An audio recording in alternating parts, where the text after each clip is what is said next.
Bismillahirrahmanirrahim. Innal hamdalillah nahmaduhu wa nasta'inuhu wa nastaghfiruh wa na'udzu billahi min shururi anfusina wa min sayyiati a'malina. May yahdihillahu fala mudilla lahu wa may yudlilhu fala hadiyalah. Wa asyhadu an la ilaha illallah wahdahu la syarika lah wa asyhadu anna Muhammadan 'abduhu wa rasuluh, amma ba'd. Rabbi shrah li sadri wa yassir li amri wahlul 'uqdatam min lisani yafqahu qawli. Rabbi zidni ilma warzuqni fahma. Allahumma inna nas'aluka ilman nafi'a wa rizqan tayyiba wa amalan mutaqabbala. Assalamualaikum warahmatullahi wabarakatuh. Apa khabar jemaah di Masjid Yusof Ishak pada pagi ini? Saya harap semua dalam keadaan yang sihat sejahtera hendaknya. Dan bagaimana kita pada hari ini sudah bersedia untuk mengikuti pengajian kitab kita, iaitu kitab Fathul Bari. Saya harap semua sudah dalam keadaan yang bersedia dengan kitab masing-masing ya, untuk mengikuti sambungan perbincangan kita pada hadis kita di bab yang ke-44. Betul ya? Saya harap betul lah. Memang betul pun ya, bab yang ke-44. Baik, jadi ya, kalau kita nak rujuk kembali ataupun kalau saya nak ingatkan kembalilah perbincangan dalam hadis kita di bab yang ke-44 ini, ya, iaitu berkenaan dengan anjuran seorang alim yang ditanya siapakah yang paling berilmu ya. Jadi hari ini kita masuk pada bahagian yang kedua, kerana jika kita ingat kembali di bahagian kita yang pertama, kita hanya membincangkan tentang hadisnya sahaja. Jadi hari ini kita akan masuk pada perbincangan syarah hadisnya. Itu pun tak semualah ya yang akan kita sentuh. Mana yang dapat, yang mana saya rasa sesuailah untuk audiens kita kan, untuk tahap-tahap yang adalah pada audiens kita di dalam kuliah umum begini. Baik. Jadi ya, kalau kita rujuk pada perbincangan kita di sesi yang lepas, untuk hadis kita yang bab yang ke-44 ini, kita dapati bahawa ada pertemuan yang telah berlaku antara Nabi Musa alaihi salam dan juga Nabi Khidir alaihi salam. Jadi kedua-duanya bertemu, dan kita bincangkan pada minggu lepas sebab pertemuan mereka ialah kerana jawapan yang telah diberikan oleh Nabi Musa alaihi salam kepada orang yang bertanya kepada dia, siapakah yang paling berilmu? Siapakah yang paling berilmu? Jadi di sini ya, mungkin boleh rujuk terus ya kepada syarah hadis kita ya. Syarah hadis kita berada di halaman 383 ya, 383. Sebagaimana biasanya, sila bantu rakan-rakan yang lain jika halamannya berbeza daripada halaman yang sedang Ustazah ada ni, kitab Ustazah ini. Jika halamannya berbeza, sila letak di ruangan komen untuk bantu rakan-rakan kita yang lain yang mana memiliki kitab yang sama tetapi cetakan yang berbeza. Jadi Ustazah pun tak tahulah ya di sana halamannya yang keberapa. Cuma bila kita terus masuk kepada syarah hadis ini ya, yang ada di bab yang ke-44, barulah kita akan nampak di mana kedudukan halaman itu. Lalu sila bantu rakan-rakan yang lain untuk dapat jejaki ya di mana letak syarah hadisnya. Baik, kita pergi kepada perkataan yang pertama pada pagi ini untuk hadis kita dalam bab yang ke-44 ini. Pertama sekali, kita pergi kepada perkataan babu ma yustahabbu lil alimi idza su'ila ayyun nas a'lam. Okey, di skrin kita cuma mampu untuk berikan sebahagiannya sahaja, iaitu bab ma yustahabbu, di skrin itu yang silap ya. Okey, bab ma yustahabbu, bukan ma yustabbu. Okey, bab ma yustahabbu. Saya silap type di sana. Okey, tak apalah. Yang penting kitab kita betul ya di sini. Okey, baik. Jadi, bab ma yustahabbu lil alimi idza su'ila ayyun nasa a'lam. Iaitu maksudnya bab anjuran apabila seorang alim ditanya, siapakah orang yang paling berilmu? Jadi, maksudnya di sini, siapakah orang yang lebih alim berilmu daripada dirinya. Jadi itu maksud daripada bab kita. Ya, bab anjuran apabila seorang alim ditanya siapakah orang yang paling berilmu, maksudnya siapakah orang yang lebih alim, yang lebih berilmu, yang lebih mengetahui daripada dirinya. Maksud ya daripada tajuk bab ini, jika kita pergi kepada perenggan yang sama tetapi di bahagian yang akhir di situ, maksudnya ialah yang dianjurkan ketika diberi pertanyaan seperti itu adalah menyerahkan jawapannya kepada Allah. Jadi pada hari ini kita akan bincangkan apakah yang jawapan yang terbaik untuk kita berikan jika ada yang bertanya siapakah yang lebih berilmu. Jadi hal ini kita dapatkan daripada mana? Daripada kisah Nabi Musa alaihissalam yang telah kita sebutkan dengan panjang lebar pada sesi yang lepas, iaitu kenapa Allah Subhanahu wa taala mempertemukan beliau dan Nabi Khadir alaihissalam. Antara sebabnya ialah kerana jawapan yang beliau berikan kepada orang yang bertanya kepada dia, siapakah yang lebih berilmu? Lalu dia kata apa? Aku orang yang lebih berilmu. Jadi di sini ya, kita lihat kepada perkataan yang berikutnya. Kita akan skip beberapa perkataan yang ada dalam syarah hadis kita di sini. Kita akan terus pergi kepada perkataan faqala ana a'lamu. Jadi Musa pun menjawab, akulah orang yang paling berilmu. Sila ya jemaah cari perkataannya. Kita akan skip beberapa perkataan, iaitu 1, 2, 3, 4, 5. Terus pergi kepada perkataan yang ke-6. Setelah perkataan babu ma yustahabbu lil alimi, okey, di bawahnya saya takkan jelaskanlah sebab ia berkaitan tentang sanad hadis. Kerana bagi saya perbincangan kita ini lebih baik kita fokus sahaja kepada syarah hadis yang berkaitan dengan hadis itu sendiri. Jadi bahagian sanadnya kita tinggalkan sahajalah ya. Terus kita pergi kepada perkataan faqala ana a'lamu. Ya, saya bagi masa, sila cari perkataan itu. Yang mana selepas daripada perkataan bab ma yustahabbu, kita terus skip perkataan yang berikutnya. Maksudnya saya mula perkiraannya daripada perkataan yang berikutnya dengan satu. Okey, 1, 2, 3, 4, 5. Terus masuk kepada yang ke-6, kita akan jumpa perkataan faqala ana a'lamu. Maksudnya di situ Musa pun menjawab, akulah yang paling berilmu. Baik. Jadi di sini ya jemaah, kalimat ini merupakan jawapan terhadap pertanyaan siapakah manusia yang paling berilmu. Dalam kisah kita di sini, kita dapati ada seorang yang bertanya kepada Nabi Musa alaihissalam, siapakah orang yang paling berilmu? Jadi apa yang Nabi Musa jawab? Dia kata faqala ana a'lam.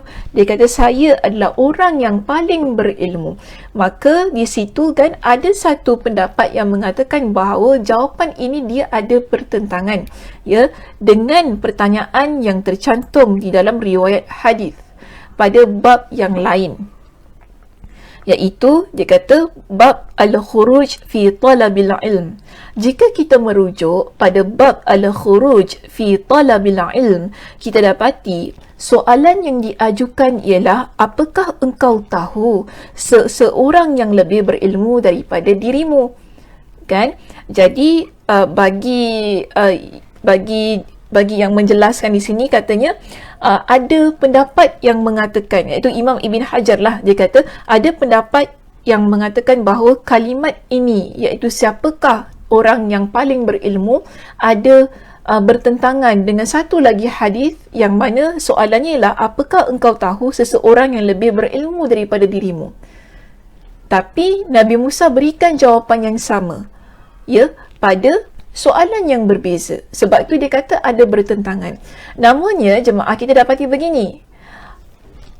Imam Ibn Hajar Al-Asqalani pada pendapat beliau, hal itu langsung tiada pertentangan. Dia tak ada, okey saja sama ada soalannya siapakah orang yang berilmu ataupun soalannya apakah engkau tahu seseorang yang lebih berilmu daripada dirimu. Kalaupun Nabi Musa alaihi salam menjawab, akulah orang yang paling berilmu, di situ tidak ada isu. Sebab itu, bila kita merujuk kepada perenggan yang berikutnya, kita dapati begini, Imam Ibn Hajar Al-Asqalani, dia kata, menurut saya, menurut pada pendapat beliau, tidak ada pertentangan antara kedua kalimat tersebut. Jadi tak ada masalah.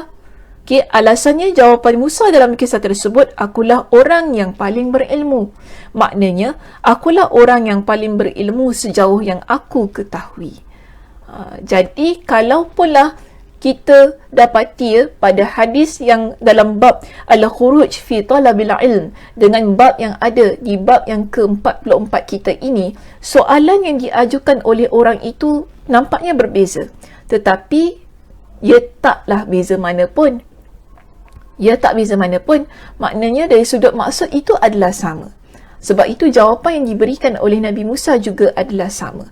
Jadi tak adalah isu sangatlah kita nak pertikaikan di sini. Hanya sebagai penerangannya untuk apa yang ada dalam kitab kita.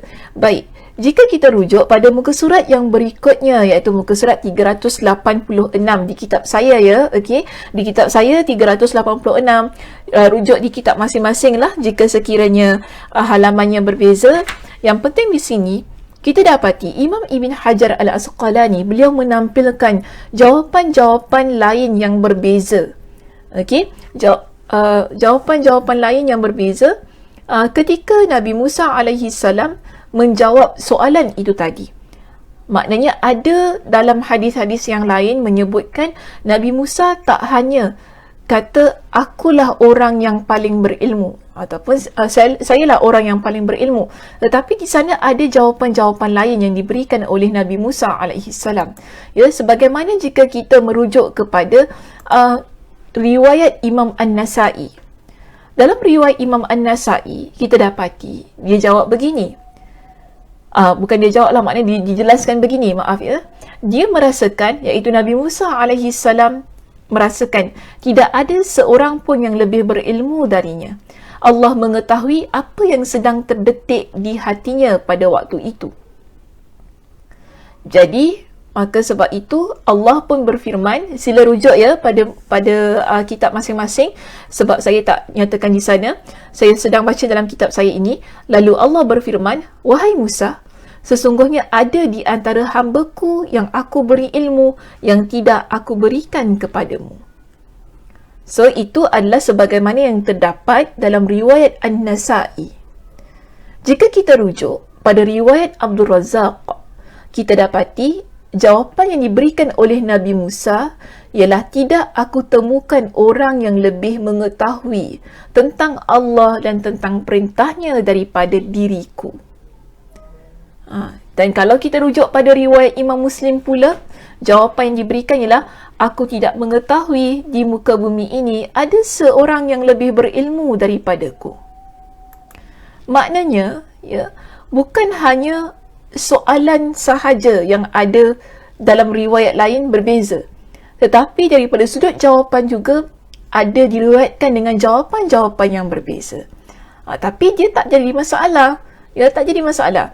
Yang penting riwayat-riwayat ini adalah riwayat yang saling menguatkan antara satu dan yang lain untuk menguatkan penceritaan yang ada dalam hadis yang diriwayatkan oleh Imam Al-Bukhari ini. Jadi ini kita tampilkan sebagai, kita panggil sebagai penambahannya terhadap ilmu yang kita ada, supaya bila kita rujuk dalam riwayat, kalaulah kita baca mana-mana kitab yang hanya menampilkan riwayat daripada Abdul Razak contohnya, kita pun tak adalah nak terperanjat sangat, kata, kenapa ni cakap lain ya? Sedangkan bukan ke dalam riwayat Imam Al-Bukhari Nabi Musa jawab, akulah orang yang paling berilmu, tapi kenapa di sini jawapannya macam ada penambahan? So itu bukan isunya. Yang penting ia adalah sebagai, kita panggil penambahan ilmu kepada setiap riwayat yang berbeza, yang telah ditampilkan oleh Imam Ibn Hajar Al-Asqalani di dalam kitabnya ini. Baik, seterusnya kita dapati Imam Ibn Hajar Al-Asqalani juga, beliau ada memuatkan tentang perbincangan berkenaan dengan jawapan yang diberikan oleh Nabi Musa alaihi salam. Di sini beliau tampilkan pendapat daripada Ibnul Munayir. Pendapat daripada Ibnul Munayir. Yang mana Ibnul Munayir beliau menyanggah pendapat Ibn Battal. Di sini Ibn Battal beliau berpendapat bahawa dalam masalah ini sebaiknya Musa, iaitu Nabi Musa, tidak menjawab pertanyaan tersebut. Namun menurutku tidak demikian. Iaitu menurut Ibnul Munayir tak semestinya begitu. Kalau kita rujuk kepada pendapat Ibn Battal kata dalam peristiwa ini sepatutnya bila ada orang tanya Nabi Musa, kan, siapakah orang yang paling berilmu, dia tak perlu jawab, dia diam sahaja. Tetapi kalau kita rujuk kepada pendapat Ibnul Munayir, dia tidak setuju dengan apa yang diajukan ataupun apa yang disebutkan oleh Ibn Battal dalam pendapatnya itu tadi. Bagi Ibnul Munayir, jawab sajalah, tak salah. Kerana apa? Tapi kalau kita jawab tadi, kembalikan jawapan itu kepada Allah. Dengan apa? Dengan kita kata wallahu a'lam. Maka Ibnul Munayir di sini beliau berpendapat jika itulah yang seharusnya, itulah yang seharusnya, baik beliau menjawabnya maupun tidak menjawabnya. Jadi bagi Ibnul Munayir, sama ada Nabi Musa jawab ataupun tidak jawab, maknanya dia diamkan, dia tak jawab tu maksudnya ialah dia cuma kata wallahu a'lam sahaja tanpa menjawab soalan itu. Atau kalau dia jawab, kan, begini, apabila Nabi Musa alaihi salam menjawab, ada dalam kitab kita di situ dia kata akulah yang paling berilmu wallahu a'lam. Dia jawab akulah orang yang paling berilmu wallahu a'lam. Maknanya itu bukan jawapan yang muktamad. Kerana apa? Ada perkataan wallahu a'lam di belakangnya. Masih lagi ada kemungkinan di sana ada orang lain yang lebih berilmu daripada dia, kerana Allah itu lebih mengetahui. Jadi menurut Ibnul Munayir, jika ada wallahu a'lam, dia tidak akan ditegur oleh Allah atas jawapannya. Ini pendapat dia lah, Ibnul Munayir kata jika Nabi Musa jawab begitu, iaitu dia jawab sayalah orang yang paling berilmu, tetapi kemudian dia letak apa? Wallahu a'lam di belakang jawapannya itu, maka menurut Ibnul Munayir dia tidak akan dicela. Dalam kitab kita menggunakan perkataan dicela, tetapi di sini Ustazah rasa lebih cantik lah kalau kita ubah terjemahan itu kepada ditegur.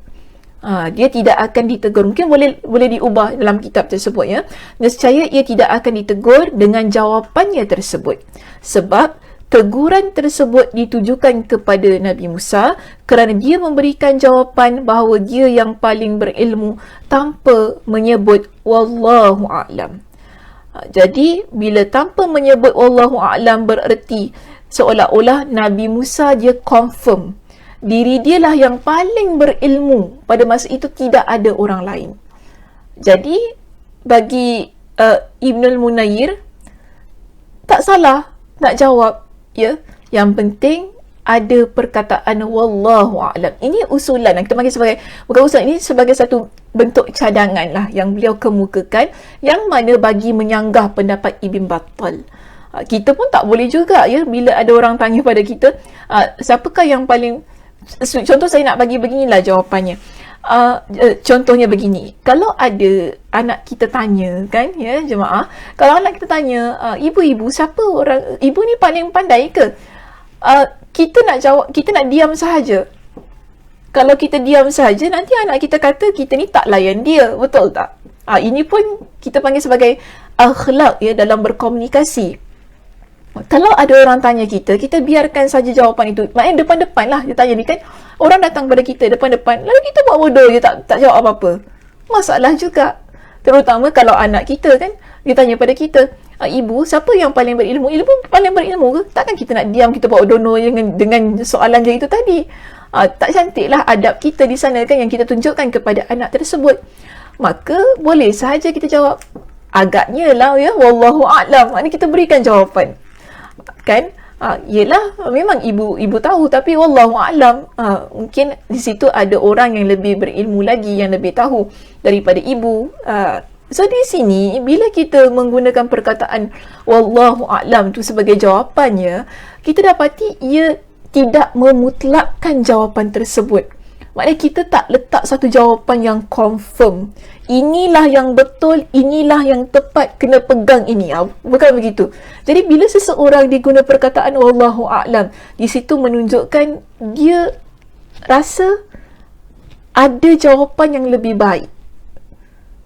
Yang mana pada pengetahuan Allah yang maha mengetahui itu kan, yang dia sandarkan, itu yang dia berikan kepadanya, dia kembalikan kepadanya. So itu benda yang, perkara yang seharusnya lah kita amalkan. Ya, bila ada orang bertanya pada kita, kita memang berikan jawapan. Ya, kita tak ignore jawapan tersebut.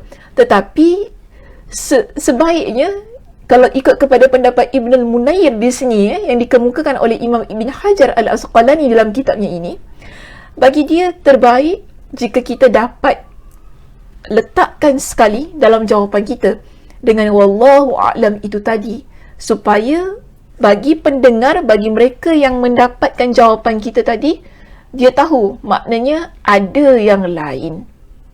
Okey, ada yang lain yang lebih daripada kita, ataupun ada jawapan lain yang lebih baik daripada jawapan yang kita berikan. Okey, mudah-mudahan saya harap faham ya daripada sudut itu. Baik, seterusnya ya, kita pergi kepada perkataan huwa a'lamu minka. Ya, perkataan ini maksudnya dia lebih berilmu daripada engkau. Ini perkataan yang berikutnya ya, selepas perkataan ana a'lamu, faqala ana a'lamu. Terus kita pergi kepada perkataan berikutnya huwa a'lamu minka. Apa maksudnya? Dia lebih berilmu daripada engkau. Ya, dia lebih berilmu daripada engkau. Dan di sini secara zahir, Khadir, iaitu Nabi Khidir alaihi salam, adalah seorang nabi, bahkan termasuk nabi sekaligus rasul. Jadi Imam Ibn Hajar al-Asqalani dia datangkan dengan satu perbincangan yang disentuh oleh Az-Zamakhsyari, yang mana kalau kita lihat terus kepada perenggan kita yang kedua, Az-Zamakhsyari ada menyebutkan tentang satu perbincangan yang menyatakan bahawa Nabi Musa, Musa yang disebutkan dalam hadis ini adalah Musa bin Misha. Maknanya dia kata ada orang, Az-Zamakhsyari dia sebutkan tentang ada pendapat yang mengatakan Musa dalam peristiwa ini bukan Nabi Musa, tetapi adalah Musa bin Misha. Okay, kenapa ada orang yang berpendapat begitu? Kerana bagi mereka, kalau Musa bin Misha, memang dia memerlukan pengajaran dari orang lain. Sebab kalau Nabi Musa, tak seharusnya dia itu perlukan pengajaran daripada orang lain, kerana dia adalah Nabi. Dan sepatutnya Nabi orang yang paling berilmu di zamannya. Jadi, Az-Zamakhsyari kata, ya, dalam pendapat ini, berkenaan mereka yang berpegang kepada pendapat bahawa dalam peristiwa ini sebenarnya adalah Musa bin Misha, Az-Zamakhsyari dia tak bersetuju dengan pendapat tersebut. Lalu dia kata begini, dengan dalam sanggahannya dia kata, tidak ada yang keliru jika seorang Nabi menimba ilmu dari Nabi sepertinya. Maknanya bagi Az-Zamakhsyari, apa isunya? Di mana letak isunya? Jika seorang Nabi dia belajar daripada seorang Nabi yang lain, tak salah. Ya, walaupun Nabi Musa adalah orang yang berilmu, kemudian dia belajar daripada seorang Nabi yang lain, itu tidak menurunkan kredibilitinya sebagai seorang Nabi. Jadi kenapa sampai kita perlu menukar watak itu kepada orang lain? Kerana kita tidak boleh menerima tentang seorang Nabi dia belajar daripada orang lain, iaitu dia belajar daripada Nabi sendiri, seorang Nabi sendiri, bukan orang biasa-biasa. Jadi menurut Az-Zamakhsyari, tak perlu untuk kita ubah watak ataupun orang yang bernama Musa di dalam hadis ini kepada Musa bin Misha pula, dengan satu alasan bahawa tak sepatutnya seorang Nabi dia belajar daripada orang lain, dan sepatutnya seorang Nabi dia adalah orang yang paling berilmu. Jadi apa masalahnya jika seorang Nabi menimba ilmu dari Nabi sepertinya? Namun di sini jika kita merujuk kepada pendapat Imam Ibn Hajar Al-Asqalani, bagi pendapat beliau, apa yang dikemukakan oleh Az-Zamakhsyari itu, bagi saya dia memang bersetuju dengan pendapat Az-Zamakhsyari. Cuma Imam Ibn Hajar kata apa? Pendapat tersebut perlu diperhalusi lagi. Kalau dalam kitab kita yang menggunakan perkataan apa? Masih perlu dikritisi. Maksudnya masih perlu dikritik lagi. Jawapan yang diberikan oleh jawapan yang diberikan oleh Az-Zamakhsyari. Kerana begini, menurut Imam Ibn Hajar Al-Asqalani, jawapan yang paling kuat adalah makna paling berilmu yang disebutkan secara mutlak di sini harus kita letakkan batasan. Walaupun ini menurut Imam Ibn Hajar lah walaupun Nabi Musa dia jawab dengan jawapan yang mutlak, tetapi lebih cantik bila kita nak faham hadis ini ialah kita faham bahawa apa yang disebutkan oleh Nabi Musa itu ada pengkhususannya, ada batasannya lah. Saya guna perkataan batas lah yang mudah. Ada batasannya. Yang mana kita lihat di sini ada bukti, ada bukti. Ni pendapat Ibn Hajar lah yang tadi saya baca, yang mana dia kata paling berilmu perlu dibataskan pada hal-hal tertentu.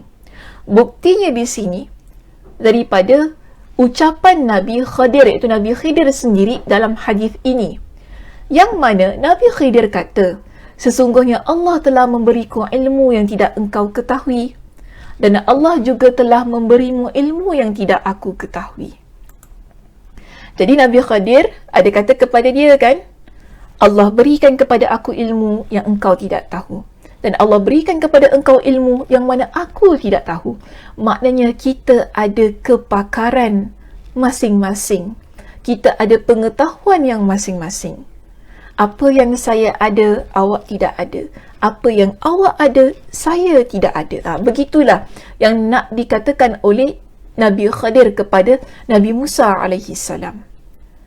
Sama juga kita dalam kehidupan kita ini, ada orang dia ada ilmu yang, ada orang dia ada sesuatu yang kita tidak ada. Tentang ilmu tadi pengetahuan tadi. Ada orang dia tahu apa yang kita tidak tahu, dan dia tidak tahu apa yang kita tahu. Jadi itu perkara biasa yang berlaku, yang menyebabkan bila kita jumpa dengan dia, kita belajar satu ilmu yang baru. Dia menjadi nilai tambah bagi diri kita bila kita belajar dengan dia. Atau contoh, saya nak bagi begini biar lebih mudah faham. Kita ada ramai ustazah. Betul tak? Di Singapura kita ada ramai ustazah. Tetapi apa Ustazah Sakinah tak sama dengan ustazah lain pengetahuannya. Sebab apa? Ustazah Sakinah bidang hadis, ustazah lain bidang syariah, ustazah lain dia bidang usuluddin, bidang Al-Quran, ada banyak bidang tafsir dan sebagainya, bidang bahasa Arab. Jadi apa yang saya tahu, iaitu berkenaan dengan hadis, kemungkinan besar tidak diketahui oleh ustazah yang mahir dalam bidang bahasa Arab. Namun kita tidak menafikan keilmuan dia. Dia masih lagi kita kata dia adalah orang yang berilmu. Tetapi ada part yang dia tidak ketahui. Sama juga dengan saya. Kan? Ada bahagian yang saya tidak tahu, maknanya tidak mahir lah. Kita tak betul-betul tahu tentang hal itu kerana ia bukan bidang kita. Jadi ini yang dimaksudkan oleh Imam Ibn Hajar Al-Asqalani. Jawapan Nabi Musa yang mengatakan bahawa akulah orang yang paling berilmu itu seharusnya dibataskan bila kita nak faham kita bataskan kepada dia kata dia paling berilmu pada bidang dia sahaja. Tapi kalau bidang lain dia tak ada ilmu tentang hal tersebut. Ini pendapat Imam Ibn Hajar Al-Asqalani. Jadi sebab itu tak salah. Tadi Az-Zamakhsyari kata apa? Seorang Nabi, dia belajar dengan Nabi yang lain. Kerana apa? Nabi Musa dia ada ilmu lain, Nabi Khidir dia ada ilmu lain, lalu mereka boleh saling belajar antara satu dan yang lain. Jadi kalau kita lihat di sini, ya, Nabi Khadir lebih berilmu daripada Nabi Musa pada perkara-perkara tertentu. Begitulah juga Nabi Musa alaihi salam. Ya, begitulah sebaliknya. Nabi Musa lebih berilmu daripada Nabi Khadir pada perkara-perkara tertentu. Cuma, saya ambil ini sebagai perbincangan kita yang terakhir ya pada pagi ini. Cuma yang nak kita highlightkan dalam perbincangan kita untuk bahagian yang kedua ini ialah bila ada orang dia bertanya tentang siapakah yang paling berilmu ataupun siapakah yang paling pandai di situ kan, ataupun apa-apa soalan lah ya, tak kira lah, tak semestinya tentang soalan ini, tetapi apa-apa soalan lah, yang penting cara kita nak jawab itu terbaik ialah kita kembalikan ia kepada Allah dengan menyebutkan wallahu a'lam setelah kita menjawab, supaya kita tak terlampau confirm lah kan. Contoh, siapa yang paling pandai masak, kita kata aku paling pandai masak. Tak boleh cakap begitu, sebab pasti ada orang yang lebih pandai masak daripada kita, betul tak? Maka di situ kita pun, kalau paling-paling pun kan lah, kita tak jawab lah akulah orang paling pandai masak kan. Paling-paling pun kita jawab yelah bolehlah sikit-sikit, ada yang tahu ada tak tahu, wallahu a'lam lah ya. Di situlah maknanya jawapan yang paling baik. Kerana bila kita jawab begitu, kita tak terlampau confident kan, letakkan satu jawapan yang muktamad, sayalah orang yang paling itu, sayalah orang yang paling begini. Jadi apa yang kita pelajari daripada hadis kita yang ke-122, tak silap saya nombor hadisnya, yes, 122, iaitu dalam bab yang ke-44 ini, untuk bahagian yang kedua ini ya, sebab kita akan masuk kepada perbincangan bahagian yang ketiga. Kita belum habis lagi bincang tentang syarah hadisnya, ada banyak lagi. Jadi untuk pagi ini kita belajar ialah terbaik jawapan yang kita berikan bila ada orang yang bertanya tentang siapakah paling itu, siapakah paling ini, kita sertakan bersama dalam jawapan kita dengan wallahu a'lam. Baru cantik jawapannya, baru sedaplah orang boleh terima juga kan jawapan itu. Okey, baik, saya rasa itu sahaja perbincangan kita untuk pagi ini. Mudah-mudahan Allah Subhanahu Wa Taala berikan kepada kita ya dengan kefahaman, dan kita dapat amalkan ya, apa yang telah kita pelajari, dan mudah-mudahan juga Allah Subhanahu Wa Taala berikan kepada kita dengan kesihatan dan kelapangan masa untuk kita mengikuti kuliah ini di sesi yang akan datang. Saya tutup dengan tasbih kafarah. Subhanakallahumma wa bihamdika asyhadu an la ilaha illa anta astaghfiruka wa atubu ilaik. Assalamualaikum warahmatullahi wabarakatuh.